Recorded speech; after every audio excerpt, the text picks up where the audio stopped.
ప్రభుత్వ పాఠశాలలో కొన్ని చోట్ల ఫుడ్ పాయిజన్ ఘటనలు చూసి నాకు చాలా బాధ కలిగింది. అందుకే ఇప్పటి నుండి టీచర్లు కూడా విద్యార్థులతో భోజనం చేయండి. అప్పుడప్పుడు నేను కూడా వచ్చి భోజనం చేస్తాను. రేవంత్ రెడ్డి. అదే విధంగా గవర్నమెంట్ స్కూల్లో భోజనం చేయాలంటే నిన్న మొన్న కొన్ని అక్కడక్కడ దురదృష్టకర సంఘటనలు, పిల్లలకు ఫుడ్ పాయిజన్ అయింది, లేకపోతే పిల్లల్ని హాస్పిటల్కు తీసుకెళ్ళామని వార్తలు చూసినప్పుడు నాకు చాలా బాధ అవుతుంది.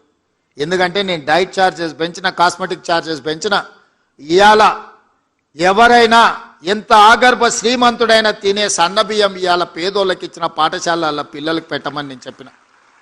క్వాలిటీ ఫుడ్ ఇవ్వండి అని చెప్పిన. ప్రతి స్కూల్కు ఒక ప్రభుత్వ అధికారికి బాధ్యత ఇచ్చిన.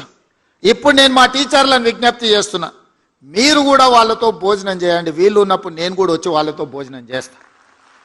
ఎప్పుడైతే టీచర్లమంటే ఒక కుటుంబ పెద్ద, ఒక తల్లిగానో ఒక తండ్రిగానో, తల్లిదండ్రులు మన మీద విశ్వాసం పెట్టుకొని రాత్రి సమయంలో పిల్లలు తల్లిదండ్రుల దగ్గర ఉంటే దినం మొత్తం మన దగ్గరనే ఉంటారు, టీచర్ల దగ్గరనే ఉంటారు.